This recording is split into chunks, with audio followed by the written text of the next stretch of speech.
Bonjour. Bonjour. Bonjour. Vous êtes tous les trois chercheurs en biologie et vous êtes en séminaire scientifique à la Fondation des Treilles.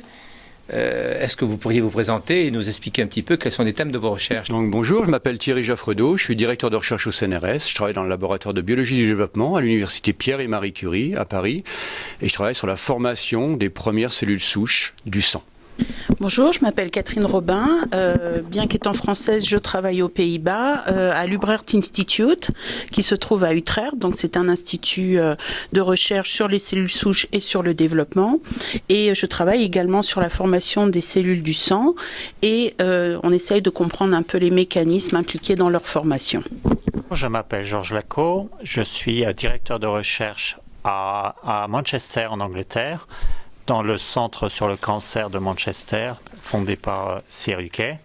Et mon laboratoire s'intéresse au développement also des cellules du sang et aussi aux leucémies, où nous travaillons sur les leucémies. Vous venez de rencontrer, en marge, je pense, de votre séminaire scientifique, deux classes de première S d'un lycée, du MUI, le lycée de Val d'Argence, accompagnés par leurs enseignants. Mais pourquoi avoir rencontré des élèves? Eh bien, nous avons été contactés par Héloïse Dufour, absolument.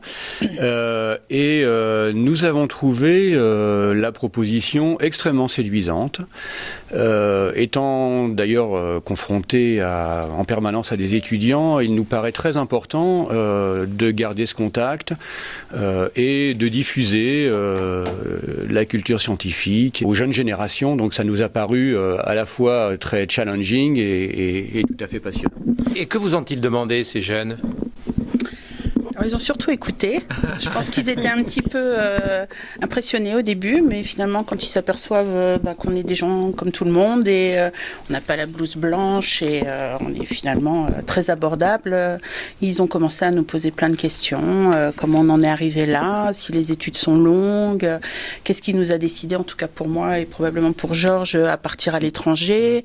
Et puis, qu'est-ce qui nous motive à faire tout ça? Et surtout, est-ce qu'on a toujours les bonnes idées? Est-ce qu'on trouve toujours ce qu'on cherche? Et est-ce qu'on a réussi à trouver des choses importantes? Et c'est vraiment intéressant de voir qu'ils sont motivés, émerveillés. Ils ont encore toute cette spontanéité, toute cette énergie. Et c'est vraiment pourquoi on a fait ça. Imaginait-il, parmi les chercheurs qu'ils avaient fantasmés, parce qu'en fait beaucoup d'entre eux m'avaient dit qu'effectivement ils n'avaient jamais rencontré de chercheurs, ont-ils été surpris de vous rencontrer?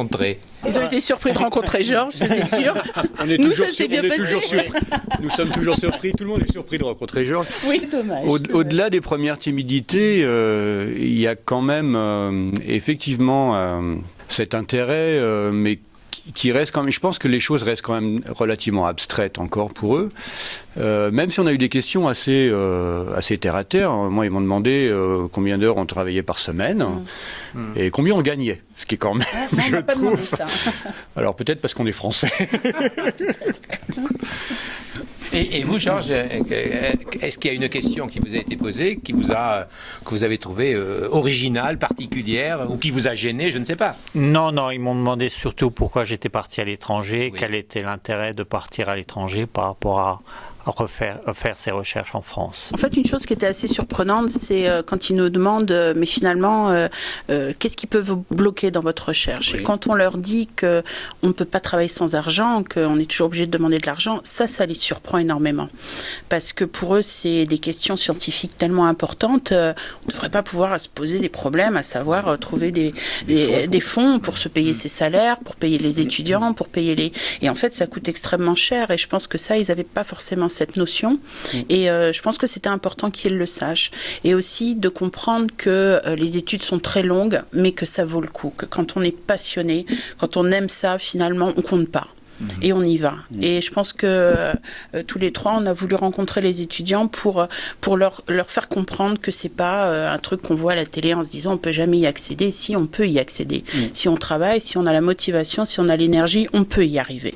Et je pense que c'est ça qu'on voulait passer. Et ils sont jeunes, quoi. Ils ont l'énergie. Moi, j'ai été interpellé par une des questions des jeunes. Je ne sais pas s'ils vous l'ont posée, mais ils m'ont dit l'avoir posée. C'était à l'heure des fake news. Comment pouvez-vous être sûr que ce que vous venez de dire qui est vrai est effectivement vrai? On me l'a posé. Alors, On me l'a effectivement posé, ça m'a très surpris.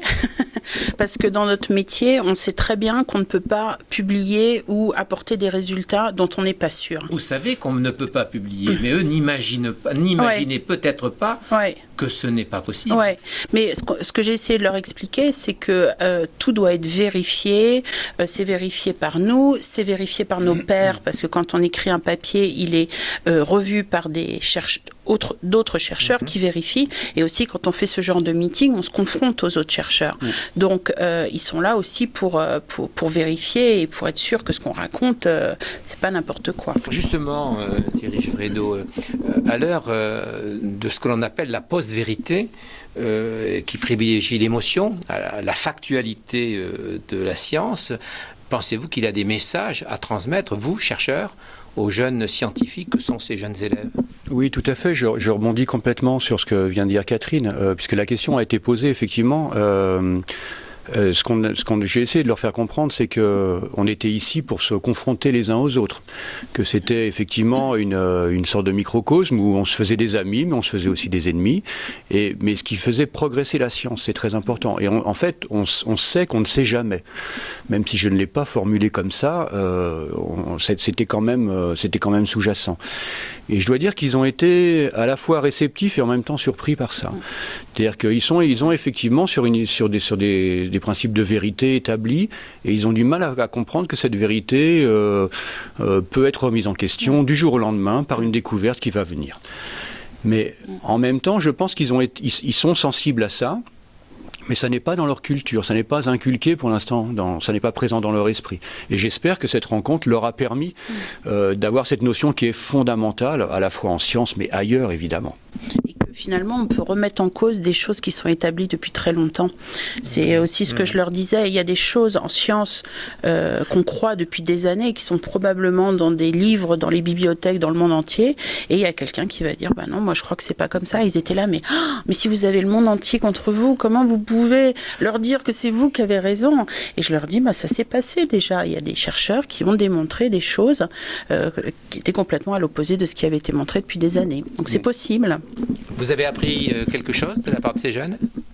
Oui, beaucoup. C'était très, très intéressant. Moi, ce que j'ai trouvé très rafraîchissant, c'est leur jeunesse, leur naïveté quelque part, mais pas une naïveté négative, une naïveté de se dire, de vous écouter avec des grands yeux et de voir que tout est possible. Et c'est ça qu'on veut leur donner. On veut leur donner la motivation de continuer, de comprendre que le travail aboutit à quelque chose et qu'il faut y croire. Il faut y croire et il faut y aller, quoi. Ce que j'ai appris, c'est qu'il restait quand même dans cette génération énormément de curiosité. Ouais, ça c'est bien. Ça vous rassure? Énormément d'appétit de ne pas être pour blasé. la connaissance. Et ça me rassure énormément. Ouais. Ce type d'initiative, faut-il la développer? Faut-il même demander au ministère de l'Éducation nationale de la généraliser? Oui. Écoutez, je pense que la rencontre avec les publics, tel qu'il soit, et la confrontation des scientifiques au public, c'est quelque chose d'essentiel. Nous ne le faisons pas assez dans notre métier. Et je pense que ça doit être quelque chose qu'on doit garder à l'esprit, qu'on doit faire croître et multiplier. Et ce type d'initiative, je pense qu'il faut... Plus tôt c'est fait, le mieux ça sera. Catherine? Oui, je suis entièrement d'accord. Il faut commencer tôt. C'est important de leur donner l'envie très tôt, de leur faire comprendre qu'il y a des possibilités, que quand on regarde l'actualité, on a l'impression que tout est noir, tout est fermé, c'est pas vrai. Et quand on les voit à cet âge, ils ont encore tout leur avenir devant nous aussi d'ailleurs, j'espère. Et aussi, je pense qu'il y avait beaucoup d'humour, qu'on se prenait pas au sérieux, que quand on voulait faire du travail, on travaillait, mais qu'il y a une part d'improvisation et vraiment, nous on était un peu appréhensifs avant ça. On s'est dit oh là là, qu'est-ce qu'on va leur dire? Je pense qu'on était aussi stressés qu'eux, faut pas se leurrer. Mais c'était génial. Moi, je pense qu'il faut refaire ça en tout cas. Non, on le refait? Oui, on le refait, volontiers, tout de suite. On signe. Sans aucune hésitation. Ouais. Oui. C'était vraiment super. Merci à vous trois. Merci à vous.